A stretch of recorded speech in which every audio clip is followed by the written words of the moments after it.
Make an angry because it's not easy face.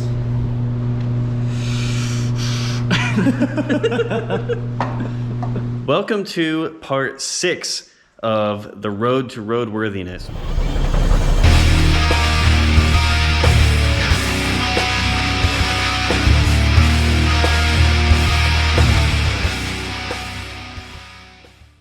There has been a lot of work done recently.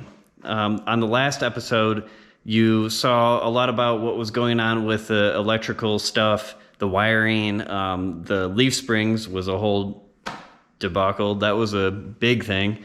All that finally got taken care of. We have the car back down on the ground. It's somewhat well centered now for the rear axle. Gauges are in. A lot of things are figured out, but there's still a lot of loose ends that need to be sorted out before the transmission is done and put back into the car. So just to kind of like get you up to speed, where we're at right now at the beginning of this episode, as far as wiring goes, there's still more to be done. Still, I need to get the MSD stuff kind of where it needs to go. And then I also need to get a lot of the wiring completed for the sound system. I'm actually going to do the sound system, I think, right now.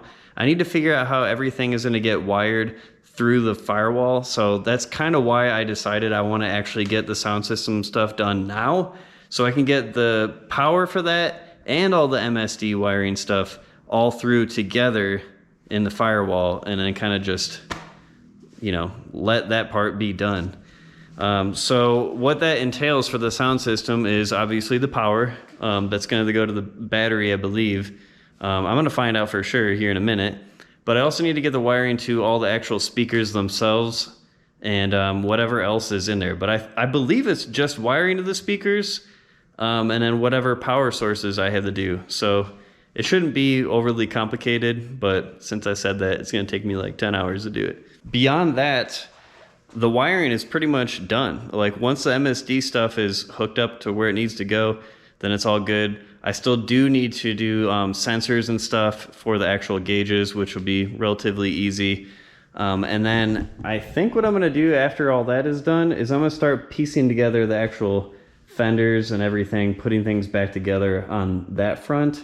For the headers, the driver's side headers where the O2 sensor is going to go, and Ivan actually already welded the bung for the O2 sensor onto the header. I need to media blast the headers and then get that ready for ceramic coating, which is something I guess I could do tonight while I'm here also. I think I'm just gonna do the headers all at once because I don't even actually have the driver's side header here right now. So yeah, I'm just gonna wait until I get that back and then do those both at the same time, because I am going to do like a custom mixture for my paint and all that I did mention in the last video.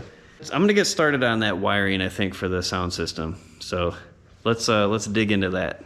So I guess before we get into the sound system stuff, I'll show you the speakers that I got. These are full range 5¼ inch speakers, which is actually harder to find than you would think. These are Rockford Fosgate speakers.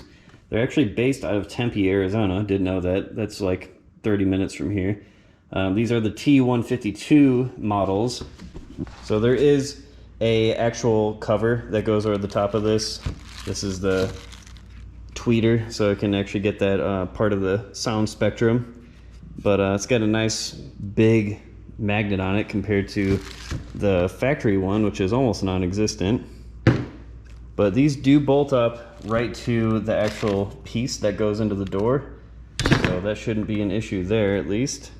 Randy already did get the rear ones generally in place here. Let's see if I can show that.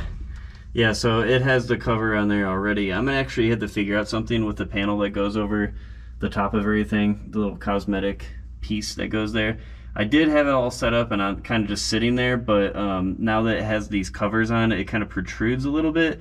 So I'm either gonna have to modify the one that I have or just do something else completely different. And that's probably what I'm gonna end up doing, is just making something completely different. However, for the doors, it's gonna be a slightly different thing, because the door panel it's really flush to the actual frame of the door, so it doesn't really allow for any protrusions for the speaker. So I haven't really decided what I'm gonna do with that just yet. So I may actually end up putting off putting the door panels back on until I figure out a better solution. I really don't want to cut the door panels themselves to make these speakers fit, but if I have to, then I will. I just really don't want to do that. This is another thing we still have to do. I do have the door hinge though with the pin in it. That's what's in this bag right here. So I have all the parts finally to actually put the door back on. I just have to get around to doing that. Anyways, I'm rambling again, but I'm gonna start working on just getting connectors on the wires. Everything is fed through. That's probably something I should show.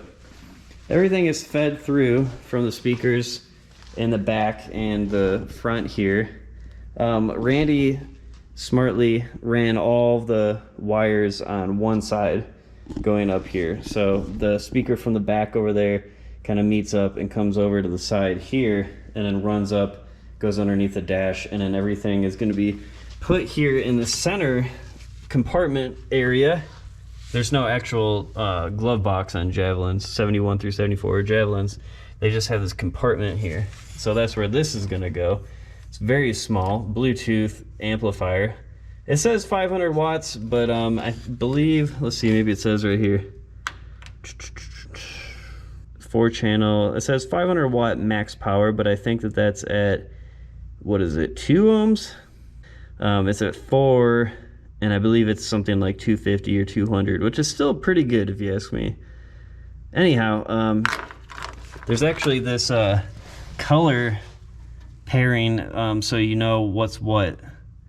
There's like left channel 1, channel 2, right channel 2, that type of thing. So I have to use some coding that Randy put on there to determine what goes where for the actual harness. So let's take a look at that harness really quick. Oh, here's instructions. Nice. This is the remote, I guess you could call it. It just turns it on and off. You can pause it. You can pair the Bluetooth with this. I think this is volume.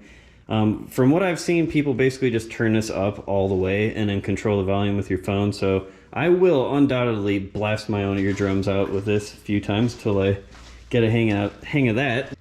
Well, if my dad were here, he would say, if it were a snake, it would have bit me. It was literally like right there.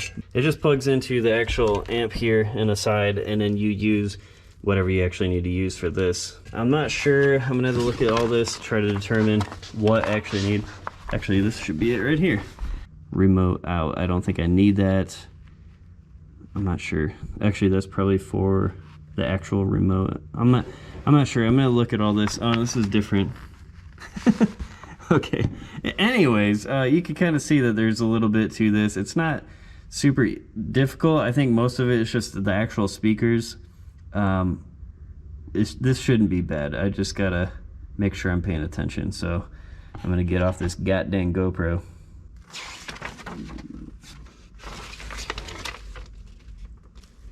Yeah, that goes to the battery. So that's gonna need to be extended. There's gonna be a red that needs to be ignition 12 volt. That will go to the fuse panel. Let's see, there's a black that's gonna need to go to a chassis ground somewhere. Everything else is going to speakers, so this shouldn't be too bad. Okay, about 12 crimp connectors later, I think I got everything. Matched up all the wires to the appropriate wires on the harness. Got everything here, I think. I got this connected to the remote. I extended a ground to go to where my ground is for the AFR gauge. Let's see, I got the 12 volt switched ignition on the fuse panel. I have the power that I extended out to the battery. That'll be connected last. I believe I have everything. The ground is the most important. This is actually for the antenna for the Bluetooth. It took me a minute to realize that's what it meant by antenna. I think that's pretty much everything. Yeah, put power to it and see what happens, I guess. Crossing my fingers. At least for a temporary solution, I put this onto the stud for the actual battery connector, and I'm just gonna throw that on there, and we're gonna try to go through the beginning steps of getting a Bluetooth figured out. So I guess we'll just throw it on there. Okay. All right, no fires so far. Supposed to hold this for a couple seconds, I believe. Just realized I'm probably gonna need the battery on. So I just realized that there's actually this auxiliary looking like a 1/8 inch input that actually feeds back into the unit here. So I have that plugged in now. I think it's gonna work. Let's give this a good old shot, see what happens. Okay, ignition keys on. There we go. Lights on the keypad. Okay, now I can get to the good stuff. Let's see here. So I should be ready for, okay, Boss Audio. It's in here. Sweet. Okay, it says it's connected. I am going to play, this is cool because I'm a musician, so I get to play my own music. YouTube better not give me trouble. This is my music. Let's see here. Let's test it out. Whoa.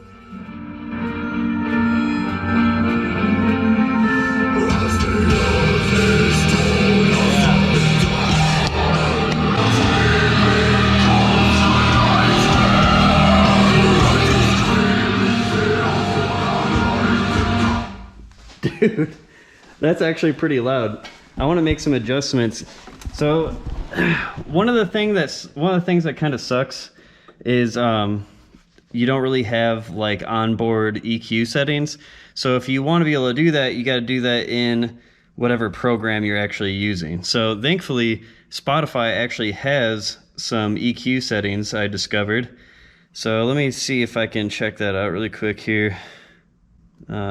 I can add some bass in here because I can tell that it's not super bassy. They have a bass booster.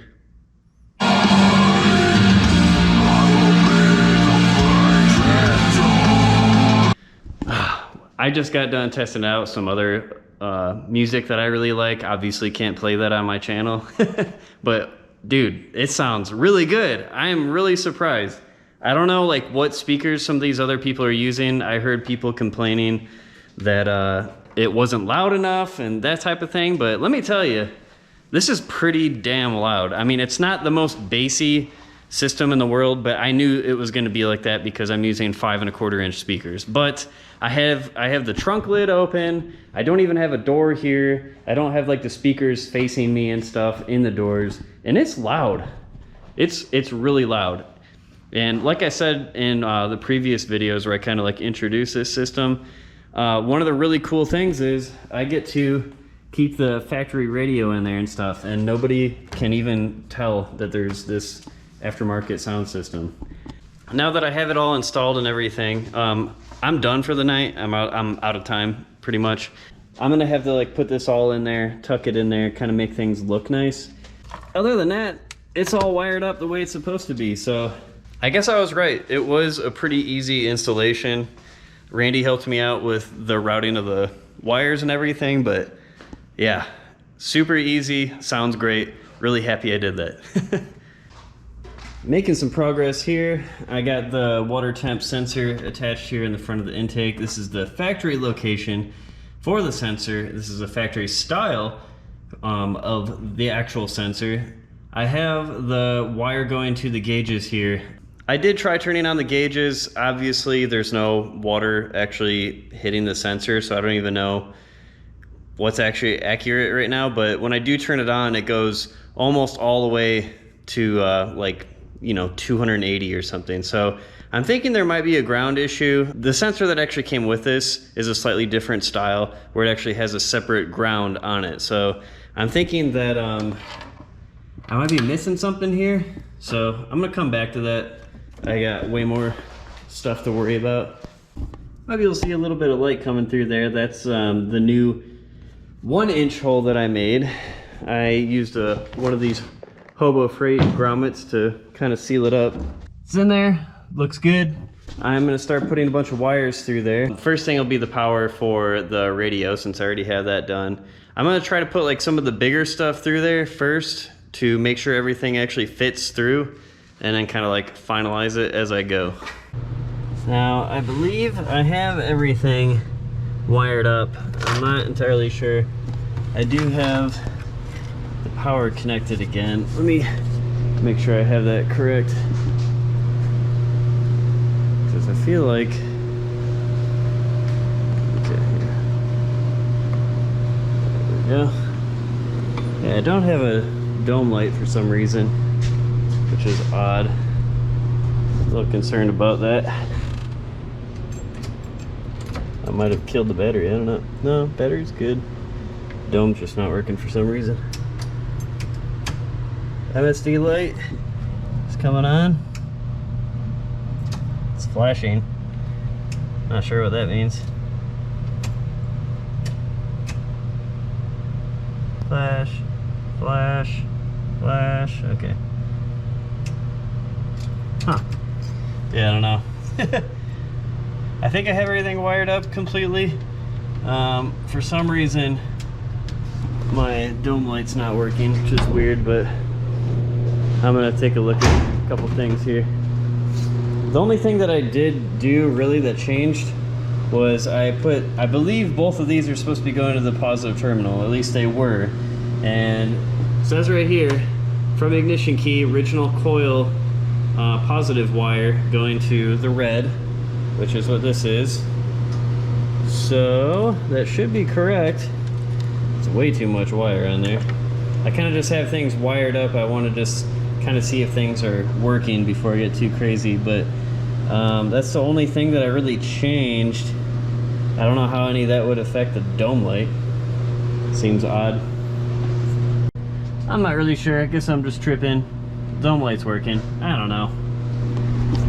I'm losing it, guys. I'm losing it. I believe everything with the MSD is properly connected. It is flashing to show that it's on.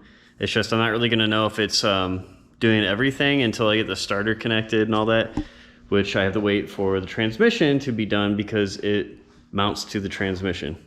So we're going to come to the never-ending list over here and try to figure out how to put this cap down. So I'm going to cross off that. Wire up gauges, I'm almost done with that. I just need to, I have that done for now. A lot of that stuff I'm kind of just gonna have to test it once I actually get everything running. I do have to do the oil over there still, but I think I'm gonna wait until this weekend for that. So that's in progress, almost done. This is done effectively. I do have to put the door stuff together. I should probably just do that right now. This is pretty much done. I'm just gonna say it's done. As far as being roadworthy goes, it's done. Let's see. Yeah, so I'm pretty much waiting. These, oh yeah, this is already done also. Ivan completed that yesterday, I believe. So as soon as I get the headers back, I can coat those. Let's see. So yeah, fuel lines. Oh, I forgot brakes on here. Let's see. Put bleed brakes. So that needs to get reconnected and bled also. But yeah, we're really making some good progress here. Sweet. Randy and I are both here at the shop. Say hi, Randy.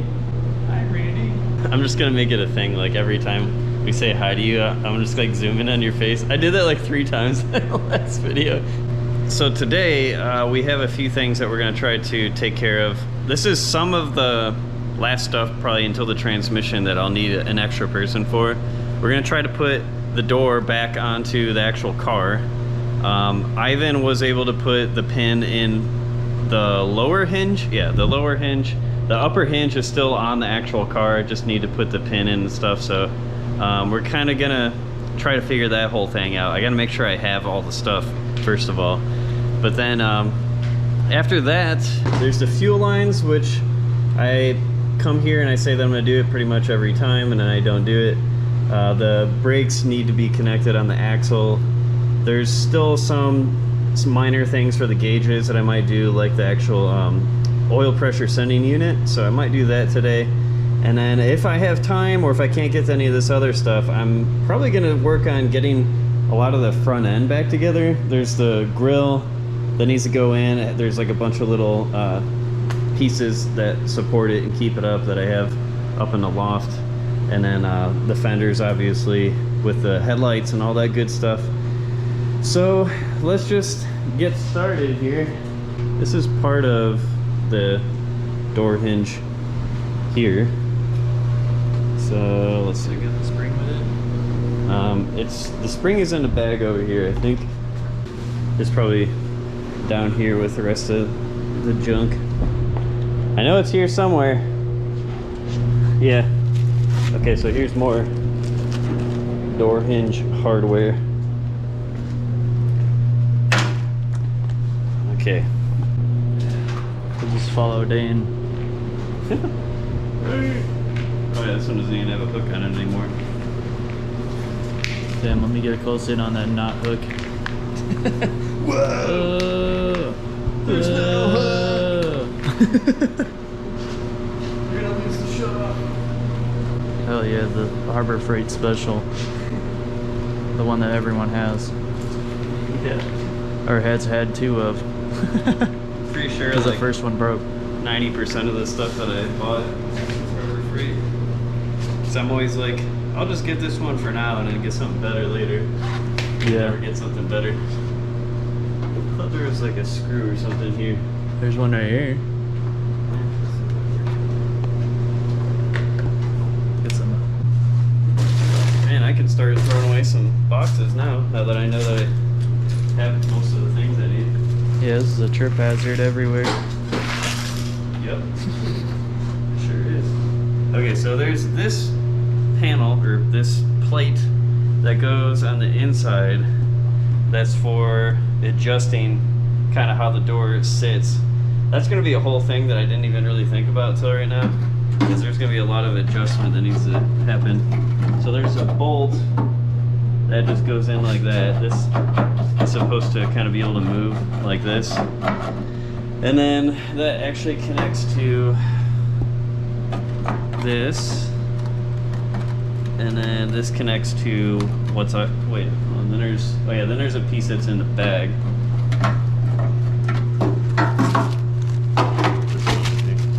Oh, here's the spring. Yeah. So this is the hinge with the new pin in it. And I believe this goes up and down like that. It's supposed to be, yeah, this is the, I might have to look at everything again. And there's a couple, I think these are the bolts that attach to here, if I'm not mistaken. Or maybe these are for the actual door hinge. Threads through. Boy. It's never as easy as you think it's gonna be. That's for sure. Make an angry because it's not easy face.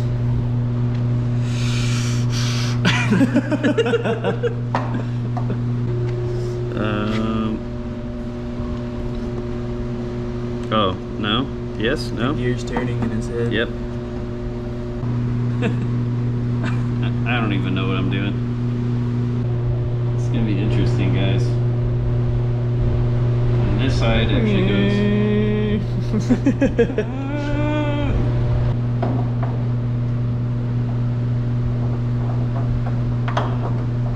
We're gonna look at the other side.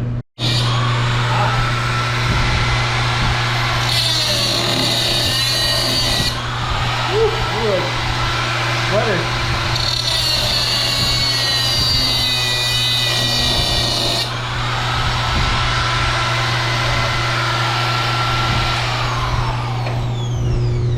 That's gonna be fun.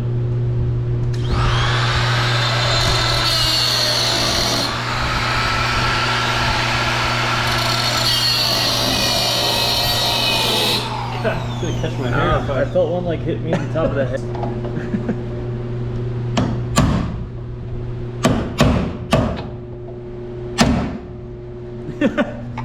It's like dangling. Yeah. Alright, why did we just do that? Because it's a pain in the ass and you can only get it in one way, obviously, which was the wrong way, so we had to Well, trim that. Yeah, So so to get this to fit, this pin was supposed to be going this way instead of this way, but we couldn't get it going this way, so we went this way, and then of course it's popping out too far, so the spring can't sit in its position right here. As you can see, that's where he just cut it. So now I can fit this onto here, just not one-handed. So I'm gonna do that, and then Dan's gonna do more stuff with the door, I'm assuming, and then yeah. and then we might have a door on. Yeah, hopefully.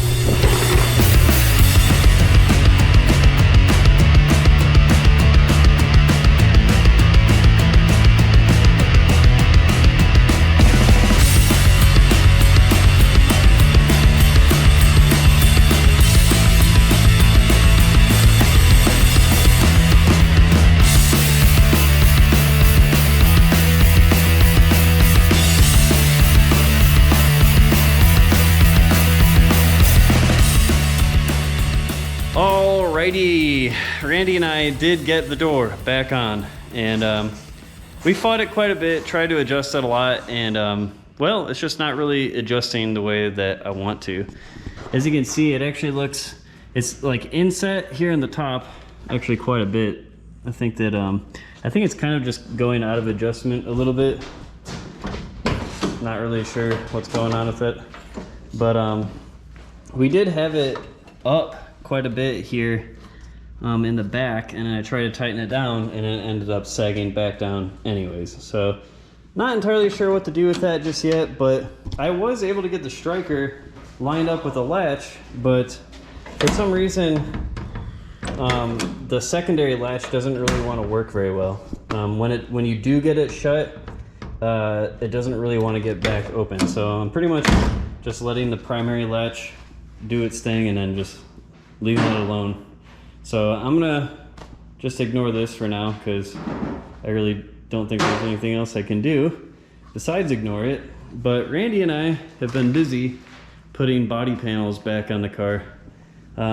This is a different problem altogether. I have like 8 inches of space for some reason between the fender and the actual tire. So I'm probably gonna end up at some point taking that spring out completely and just cutting it down, because I don't have the money to be buying custom springs and stuff right now. So I mean, I'm just gonna cut it, and then at some point I'll get like coilovers or something on it, so do it the right way. Got the fender on, got the grill.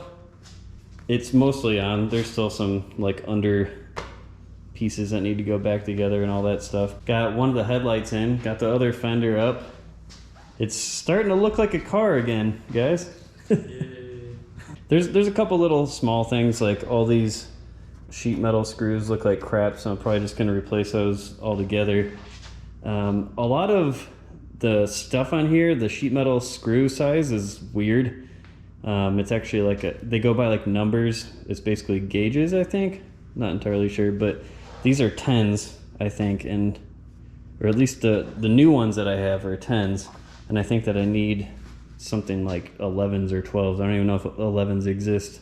The wiring, I think I already showed this, but the wiring for the MSD is how it's supposed to be, but it's obviously not going to stay like that. The fans I still need to do and all that good stuff. I'm pretty much out of time for today, so I am going to come back and I'm going to see what I can get done in the next couple of weeks, but I'm not really expecting to get a lot done, so that's why it's going to take a minute before you see this video. I have about 47 minutes here at the shop tonight, and I figured I would get done some kind of like loose end type of stuff. I've had this drive shaft sitting here for approximately the entire time that I've had this car, and it definitely has some scale going on it with some rust. So what I intend to do is take it all off with a wire wheel, and I'm just gonna spray it with some of that chassis paint like I did with the axle. So I'm gonna make this look all decent. I have some new U-joints also. So I'll probably, well, if I have enough time, if I can do this in 23 minutes instead of 44 minutes, then I'll try to do the U-joints too, or at least get started on it. But yeah, let's see how good we can get this thing looking.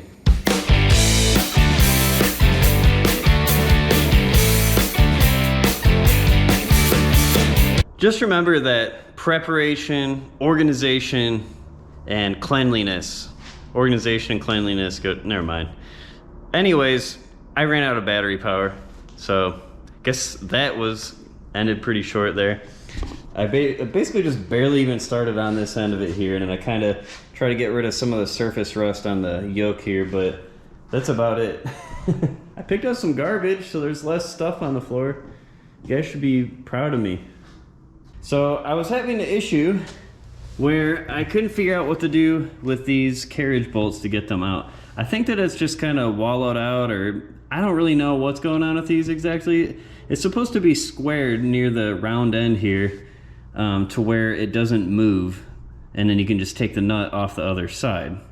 But that doesn't seem to be the case here so far.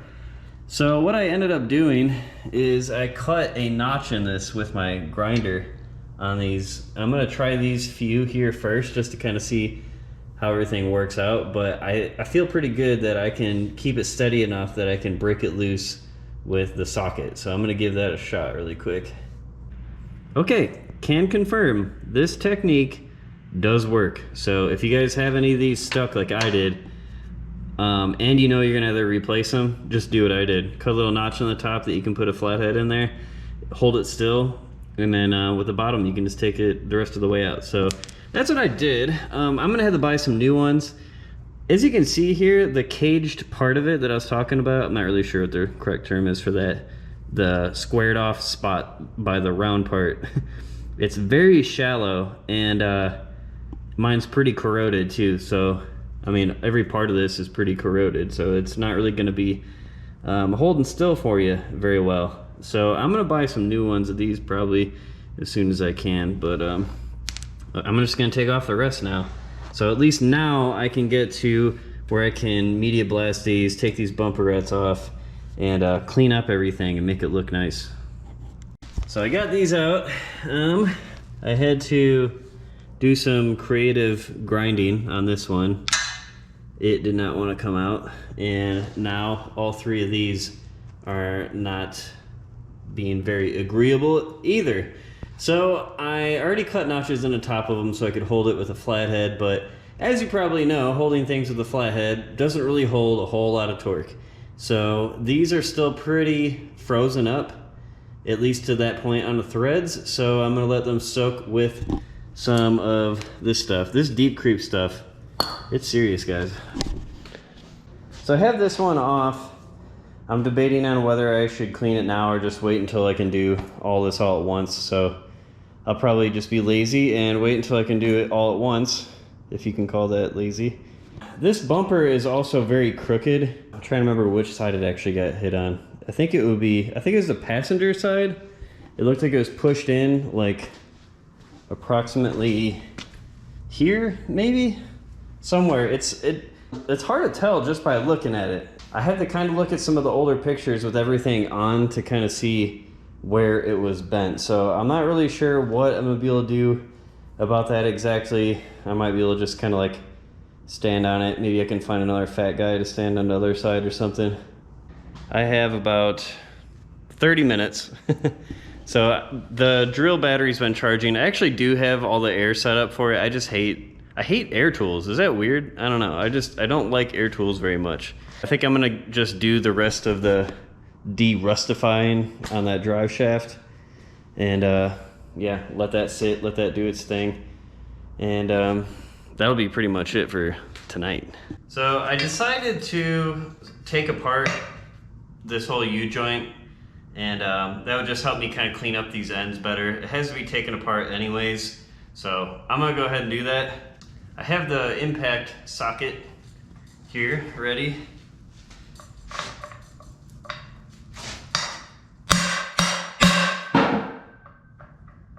Oh, pretty sure that's what they mean by impact socket, right? Hey guys, Chris Fix here. Today I'm going to show you how to check your universal joints, also known as U-joints,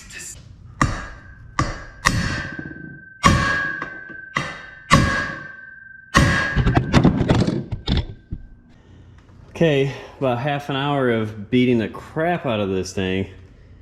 These people in these shops nearby probably thought I was forging something cool like an axe or something. I don't know. I took out the U-joints though. These were frozen in there. These are so worn out and disgusting. But I was able to do it. I beat the crap out of this socket. It's a good thing it was an impact socket, right guys? Anyways, it's finally clean and ready to be wire wheeled. I tried to make a really cool time-lapse video of me doing the wire wheel stuff to the drive shaft, but my GoPro said, nah.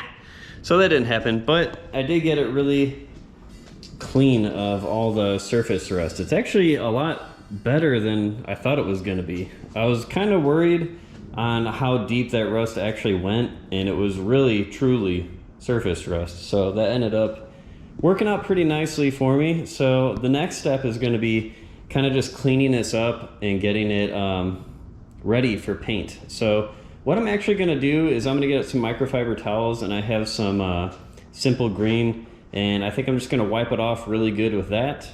And then I'm going to, let's see, what do I have?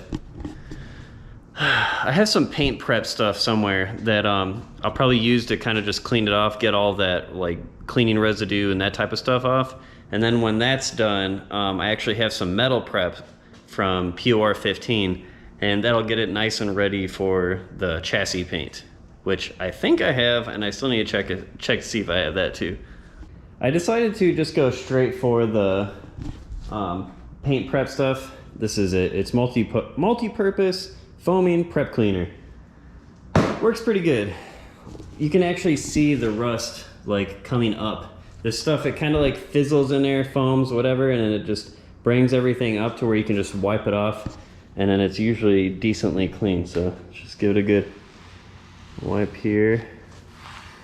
Yeah, so like a lot of that surface that I blew off of there, surface rust, is already coming off, as you can see.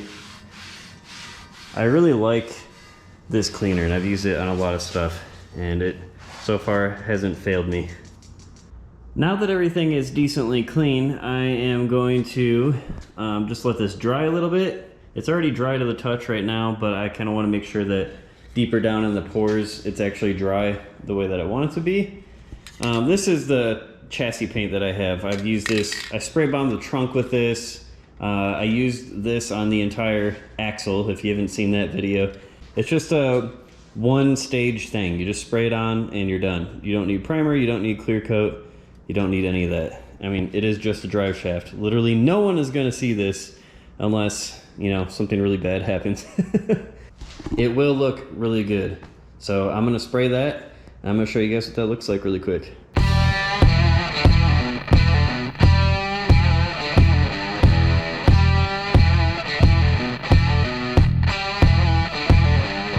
Well, I am minimally high off of fumes. I'm very smart with my fan, you know. I stayed mostly over here and just let the fumes blow around me, but you know, I'm a little lightheaded, but nothing too crazy. It looks pretty good so far. There's actually minimal texturization. I was thinking this was going to be way worse, so I'm actually really happy with this so far. So hopefully there's nothing that's like making this out of balance that I don't really know about. But yeah, it's looking pretty good, so sweet. So what I'm going to end up actually doing, I let this sit overnight and actually came a few hours ago and sprayed it again. So I'm going to see if I can get these off the easy way, but if I can't, then there's this way. I ended up having to grind all three of those off. None of them wanted to cooperate, but I got them off. That's the positive part of this. The negative part is I had to grind on the actual viewable part of the bumper in a couple spots. It is on the bottom of the car for the most part, so that's the good thing. But this kind of just concludes my idea on what I want to do with this. I mean, not really conclude, but I had an idea of painting this black, and I don't know whether that will look better or worse on a brown car is up to you, I guess. But I do know that with this being black, it's gonna hide bad alignment a little bit, which is obviously a problem with this. This needs to be replaced. I really just need a new front bumper, but reproductions cost like $500.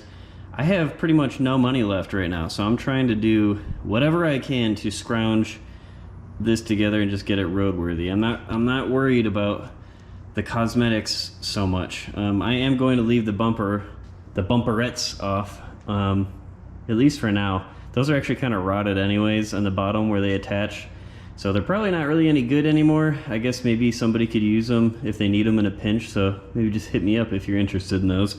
I'm gonna fix this up and make it look decent, but yeah, I'm not trying to make a show car. I've said that about 10,000 times on this channel, but I am going to try to make things look as decent as I can, reasonably. These are mostly clean now from the blast cabinet, so I got them, you know, about 95% good. Probably could have taken more time to get them 100% clean, but you know, it's good. They're painted, they look okay. I actually have a plan now on what I'm gonna do with these. So basically what's gonna happen is I'm gonna put the bumper back on the supports, and I'm gonna try to bend it and get it approximately where I need it to be when it's actually on the car. And then I'm probably gonna end up taking it back off so I can paint it black and then throw it back on there.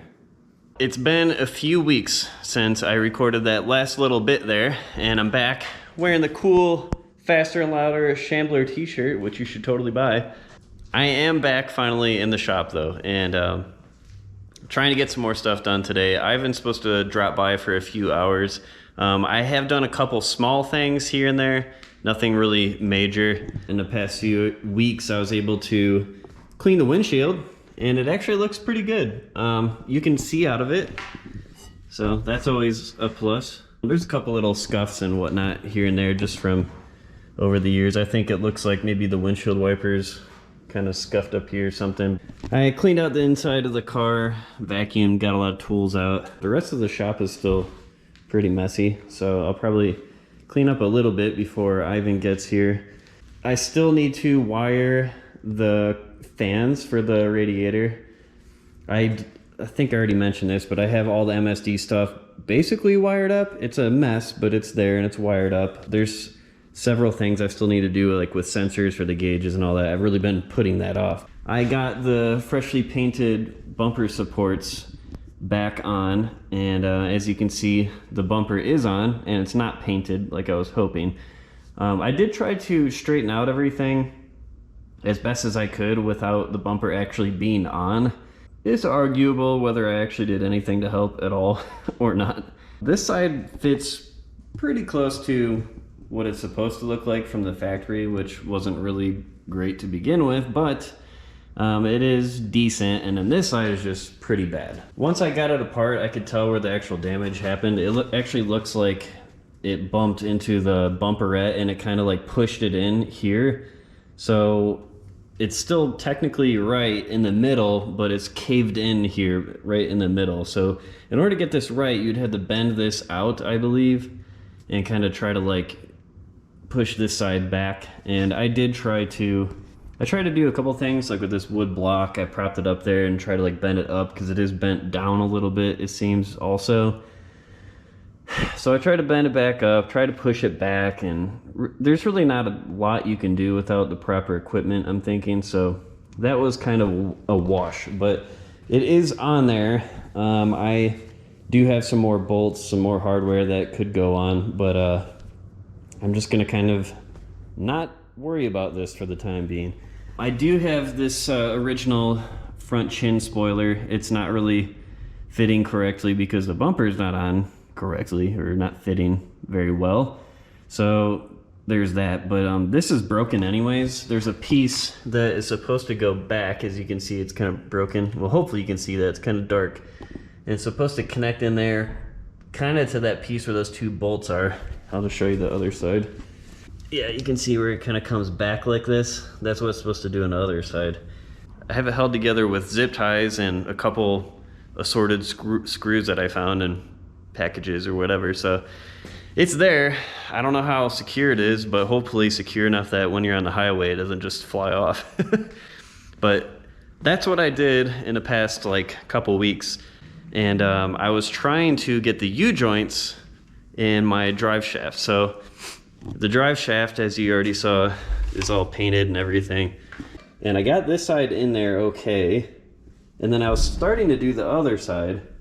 And I did have my bench vise up here, which is now in the garbage because I was beating the crap out of the drive shaft on here trying to get everything out and back in and all that. And I ended up getting the U-joint like back into the end of it, and it was really stiff, like it didn't want to turn very well. It didn't want to move. So I figured out, I was trying to tap it on the sides, make sure all the needle bearings are all settled in, and I think that something got jammed up pretty bad. So I tried taking everything back apart, and I lost like a bunch of needle bearings when I pulled it back out because one of the caps fell off, and it was just a mess. So basically what happened with that is that was a fail, and I kind of just wasted my money on that. I was trying to put it together without the bench vise because, like I said, it broke. It wouldn't tighten or anything. So I was trying to use like a socket and trying to like tap it in like gently, trying to get it aligned and everything, and it just didn't work, obviously. So now I need a new bench vise. There's plenty to do before that's even really a major concern anyways. I was hoping that we were going to be doing the transmission installation today, but I don't think that we're actually going to be doing that. I think that Ivan's still trying to wrap up a couple things on a transmission. It's taking a minute, but the guy works a full-time job and he's got stuff to do, so you can't really get too mad about it. Nobody forced him to do it either, so there's that. Today, we're going to be doing the brake lines. They've all been in there for a while now, but we haven't really gotten around to doing that just yet. They need to be reconnected at the wheel cylinders. Then there's a couple spots up here in the master cylinder. I think that he said he has some kind of tool that helps bleed the brakes and everything, so I believe he's going to be bringing that today. Once that's done, there's fuel lines down here to run to the tank. As far as I know, he's going to be bringing the other header. I still have the passenger side header on here kind of just loosely bolted up, so I need to get that back out. He's going to bring that other header. I'm going to media blast both of them, and then I'm going to ceramic coat both the headers, and I may be able to do that today, so we'll see. So that was a lot to explain without really nothing really happened. Nothing. let's just get to it here, guys. I skipped a lot of recording, and it wasn't really a lot. There's nothing super exciting. We were just trying to bleed the brakes here. So we have fluid in the brake lines. There's still a lot of air in there, and there's a lot of bleeding left to do. We spent like a good 3 hours or more just getting fluid in and bleeding it.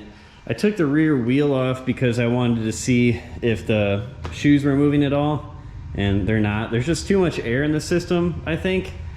So we're gonna do the rest of that next time he comes over. In the meantime, he did bring over the headers. I'm gonna get these media blasted and try to get these all cleaned up and then get it ready for ceramic coating.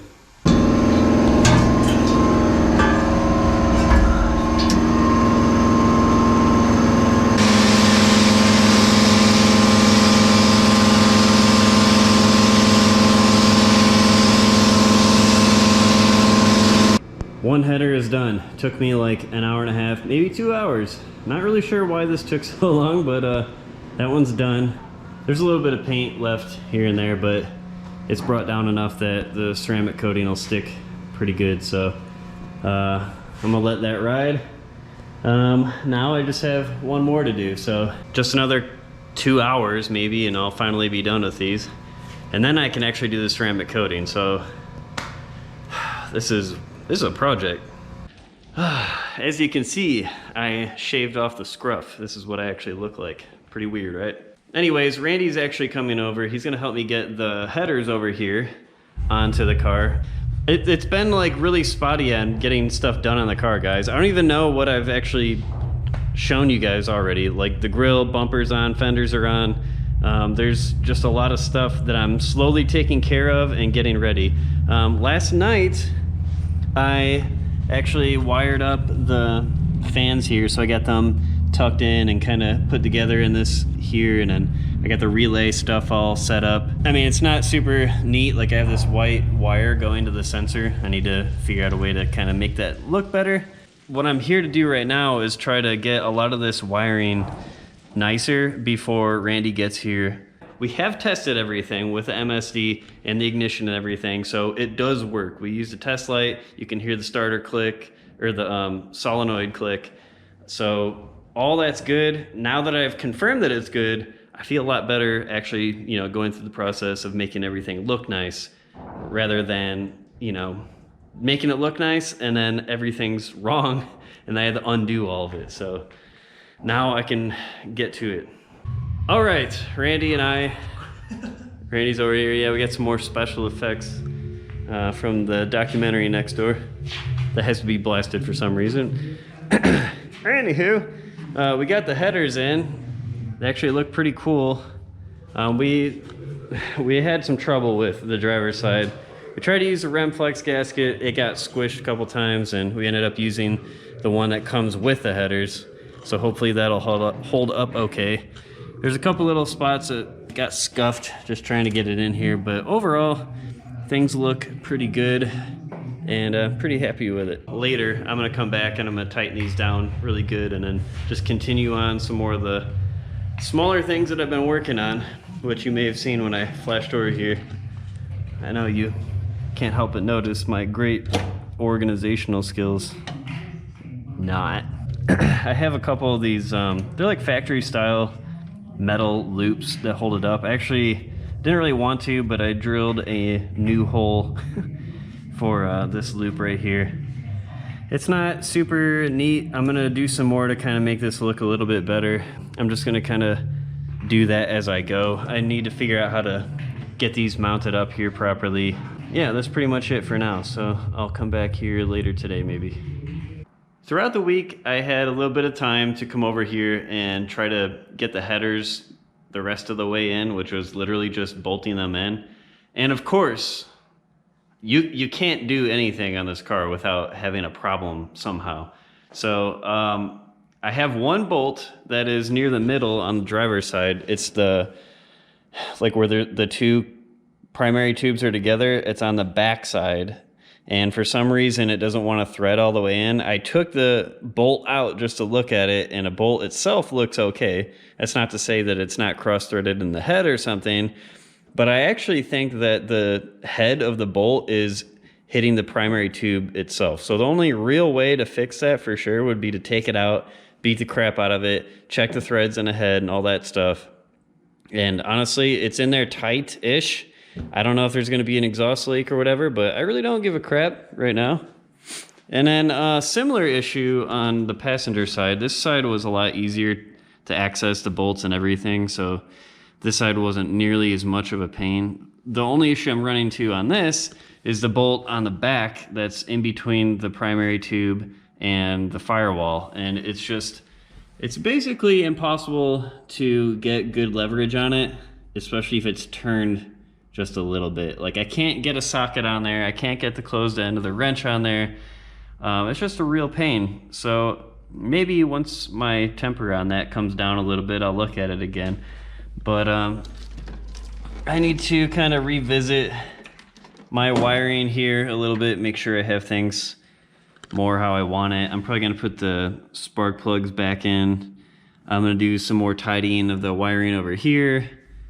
And just general trying to get things where they need to be, sort of ish. And then there's like the actual wiring harness I need to pin up here. So I'll probably just get started with all that stuff first, since that's kind of the most fresh on my mind. There's a couple other, I have like a sensor for the oil pressure. I got to try to figure out something for that. This is for the coil. Some of these things I can probably include in my little wire holder thingamabobs there. Let's go take a look at the actual list. I made this a while back, and this was a lot of the major things that I want to do, and then I added a few things. And as you can see, I have most things crossed off. On fuel lines, they're generally in there, I guess you could say. We have them bent in where they're supposed to be, but there's some rubber pipe or rubber tube, I guess, that would be going to the fuel tank That still needs to be put in there, and still needs to be fastened everywhere it's supposed to be fastened. And then really all that's left is transmission related stuff, like the transmission itself, the starter that goes on the transmission, and the shifter inside of the car. I've actually gone through and I've done a lot of the wiring tidying up. There's some things I have to fix and some things that aren't completed yet, but this is the general gist here. I got a lot of this. This is kind of wiring spaghetti, no matter how you look at it. It was from the factory, and that's pretty much how it is now. It's a little more complicated with some of the aftermarket stuff that I've added in, but overall, it doesn't look too bad. I've managed to keep it somewhat nice, and it turns out, I think, that I'm going to need a thin wall plug, or a spark plug socket, so I'm kind of looking around locally to see if I can find one of those to throw on there, and that way I can actually get the spark plug boots back on there and all that. For my water pump gauge, I still haven't figured that out exactly either. I tried to do a couple things. I tried to ground it here, but I think I didn't realize that there's actually a spacer, or like a foam spacer that's underneath this, so it's probably not even really grounding properly, if at all. So that may be one of the issues. This ended up being too short, accidentally pulled it, and the connector came off. So I'm gonna mess with this a little bit more. I need to add more wiring to this anyways to get it proper length, but I'm gonna see, I think, if I can move this ground somewhere, possibly just like the valve cover bolt or something, and see what that does, if anything. I really don't want to mess with this one if I can. It says it's a 1/8 MPT, but for some reason the thread just does not want to start in that port on the intake manifold, and I don't really want to force it. But that's where I'm at right now. I don't have a whole lot of time for the rest of today, but if I do find enough time, if I can figure out some of this stuff, I may move on to doing the shifter. It's a new day. I'm back here at the shop for a little bit. I got the carburetor on, and I kind of just mocked up some stuff. It looks really good. I kind of like got rid of some of the dust, and you know, it still looks pretty bad. I got the carburetor on. Now I have to actually start doing a lot of the linkage related stuff. So I already had all this stuff, thankfully. I ordered this like months ago, but I have a low car throttle cable, kickdown, and a low car bracket for the actual carburetor. So as you can see here, I've already started just a little bit. This is the bracket, so you can use everything, the throttle and the kickdown. And right here is the actual kickdown cable. There's a couple little fittings you got to put together on your throttle linkage and everything, but so far it's been pretty easy. I'm only about 15 minutes into this whole thing. Very straightforward with instructions, as long as you actually look at them. But I'm getting started here, and I'm just going to finish this up. Hopefully I can at least, I'm just going to pretty much get this set to where it needs to be and then just let it hang out, because obviously I don't have the transmission installed yet. I think that I can get this all in here and get it pretty much ready to go. The only thing that I don't know about yet so far is where the linkage for the throttle actually connects to the gas pedal. I don't really know if that works with this pedal type. I haven't even really looked at it. So that's one variable that I don't know anything about yet, but I'm gonna find out here in a minute.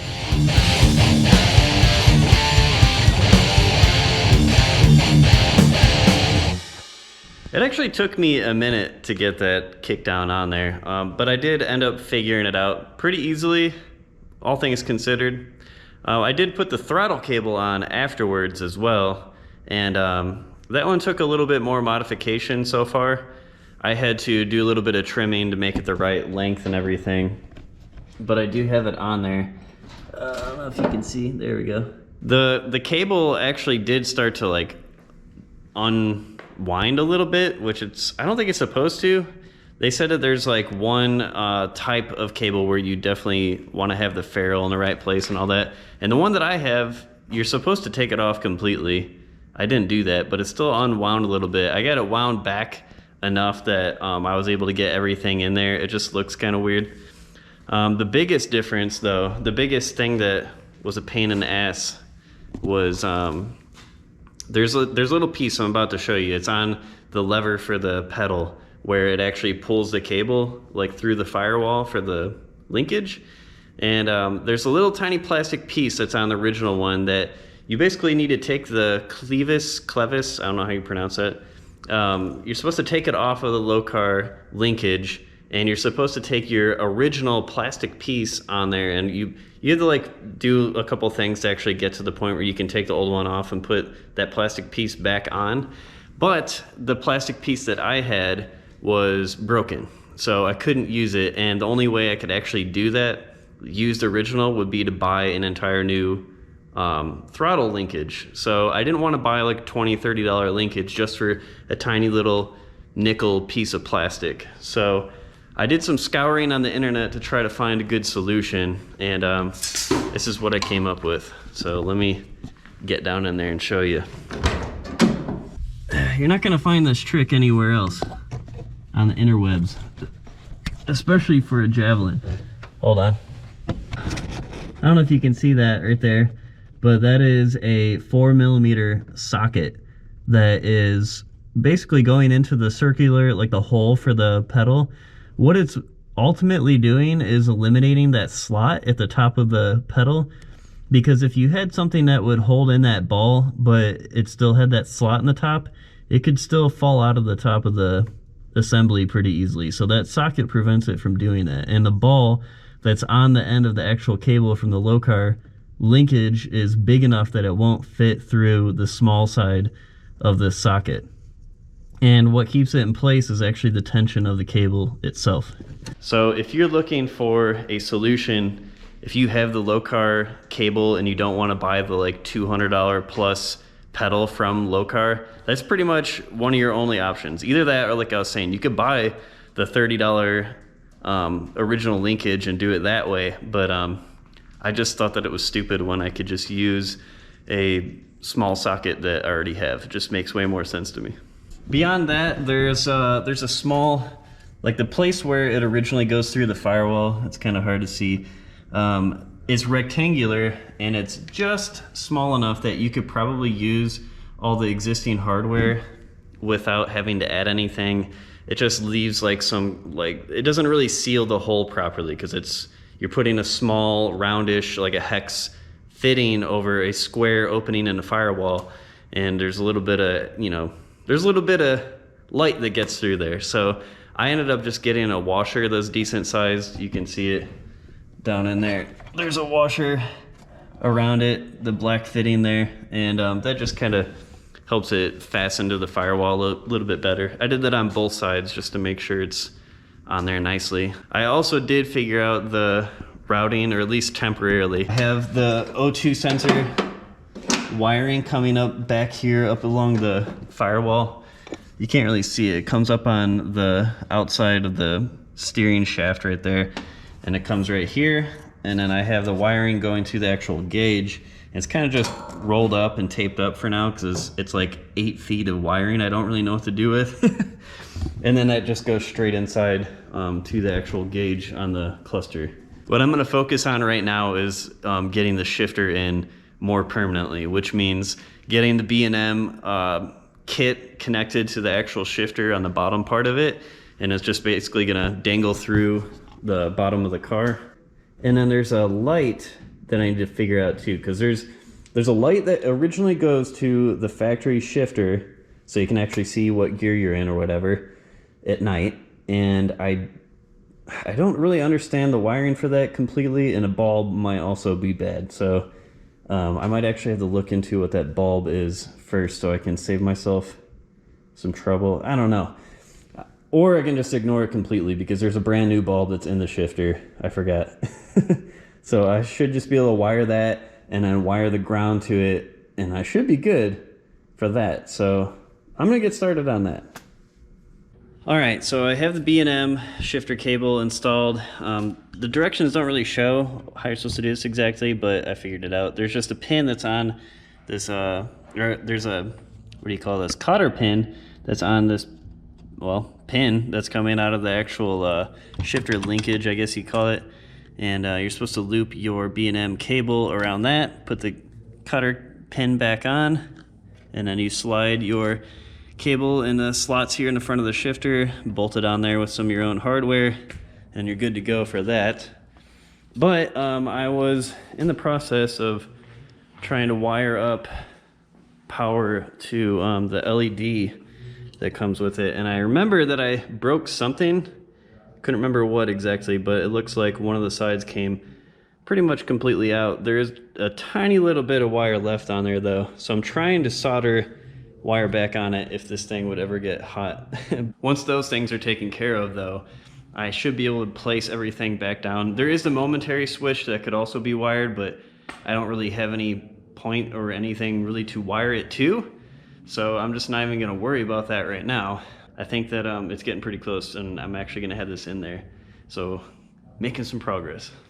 I originally was mocking up the shifter into the car, kind of just getting it into place so I could put the holes in the floorboard, and I accidentally pulled one of the wires off of the light, and I tried to get it to a point where I could solder it back together, but the piece that's sticking out of here is just too small and it's too close to the plastic for the light and everything. So I did get in touch with Kilduff Machine, and they were totally cool about it and considered it a warranty item for me, which is nice, and they're sending me out a new one, and it's getting here tomorrow. So I'm kind of just doing a couple things to prepare for tomorrow or the next couple days, whenever I can get here again. I'm just getting a couple little things sorted out so I can just come here and get a few things done all at once. But I also ordered a new water temp sensor. Actually, they sent me this free also from GlowShift since I was having issues with it. So I'm gonna try to thread this in here really quick just to see if this actually fits in without any issue. And if it doesn't, I have a 1/8 NPT female to 1/8, what is it, like BSPT or whatever, British pipe fitting. So I'm gonna try this in the intake if that doesn't work. All right, so I have some bad news, more bad news, and then slightly good news.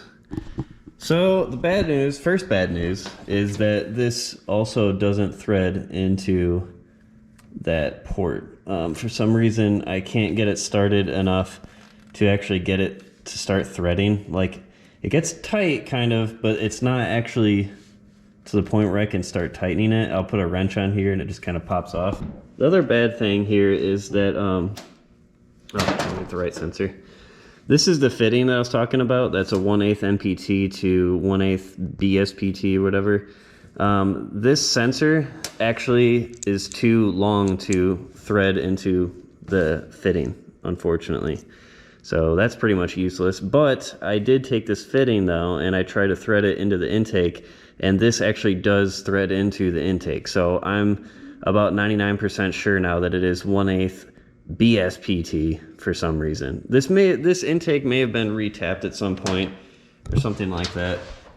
The other option also, option number 3, is that I just basically re-tap that for a 1/8 NPT, and then I just don't worry about it. So I'm gonna mess with that just a little more, see if I can wiggle it and get it into place, but I don't think I'm gonna be able to do that. Well, no sooner than I said I wasn't gonna be able to get it to work, I got it to work. So I was able to just get it started enough by finger that I could gently put the wrench on there and turn it. That's kind of one of the annoying parts about this design, the wires out of the top, is you can't really just put a socket on it. So you gotta be really careful that you're not cross-threading it when you start it. But I got it in there, it's pretty snug, feels good, so that's a win.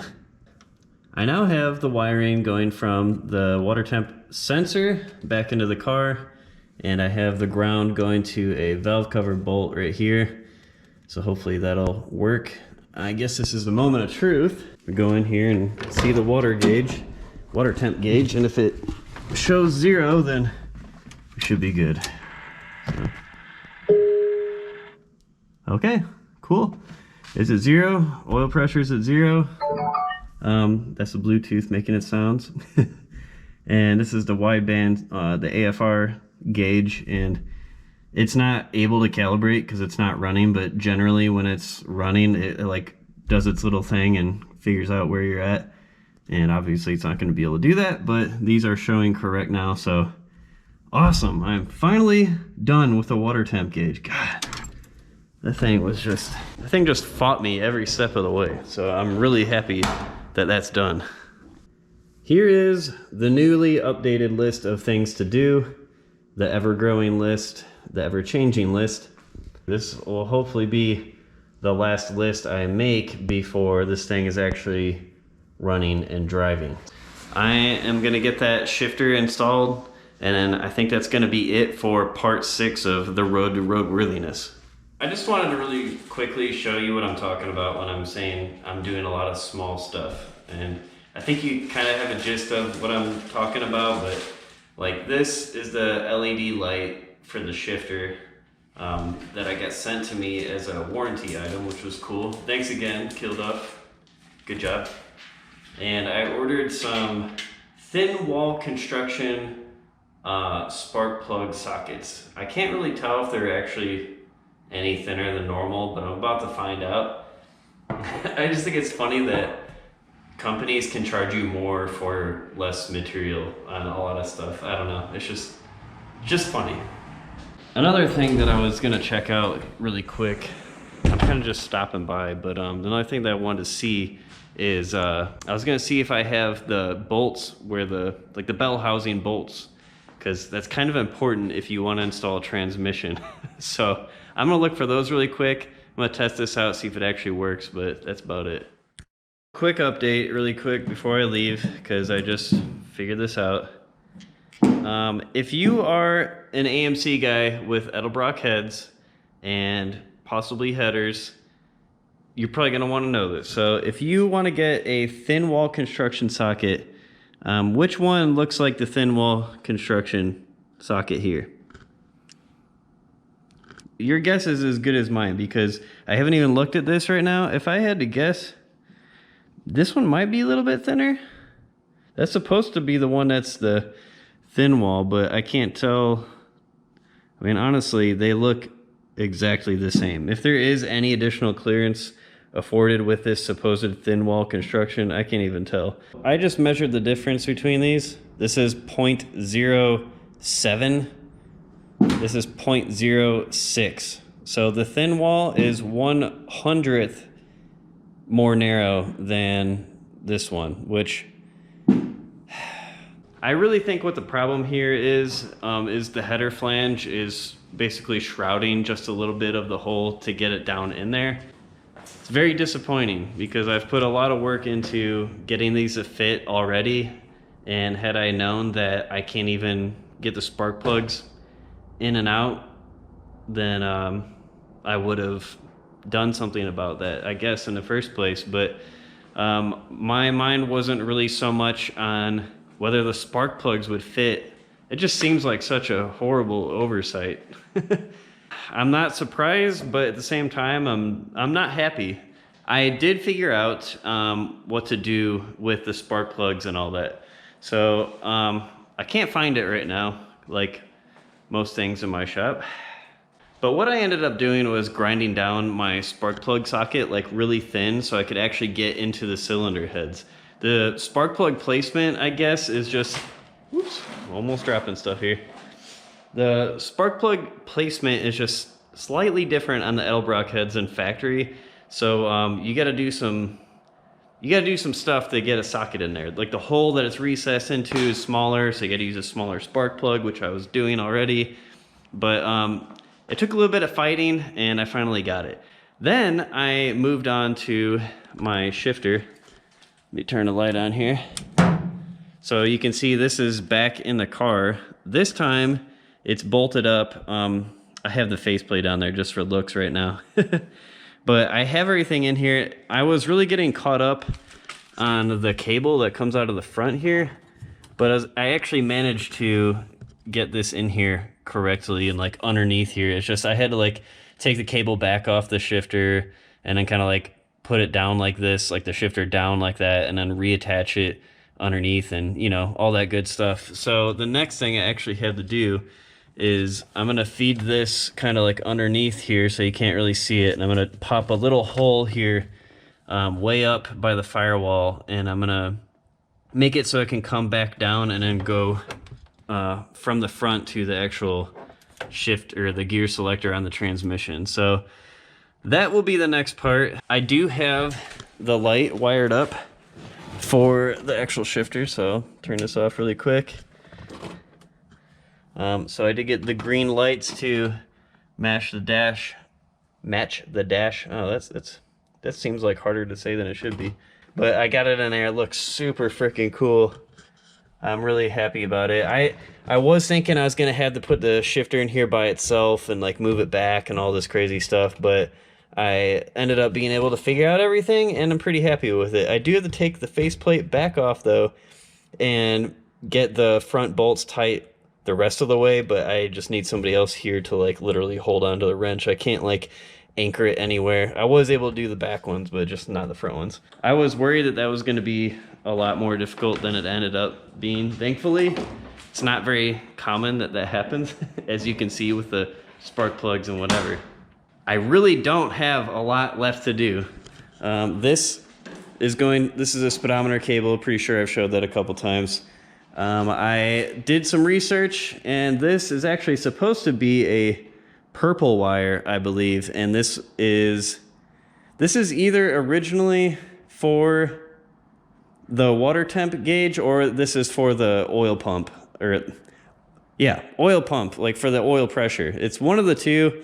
Obviously I already have a gauge doing that. I mean, I'm probably gonna keep it and just tuck it away somewhere in case I want to use it later on down the road. And then there's a yellow wire. Let me see if I can fish this out. This yellow wire was just dangling here, and this actually goes over into the carburetor with the factory Autolite 4300, and I don't need that. I guess what it does is it like closes the throttle all the way so you don't have run on when you turn off the engine. Didn't even know that was a thing on carburetors. Pretty cool, but I won't be using that with a Holly. Man, hopefully we can get the transmission in this thing in a couple days, and all of the really big hard work will be done.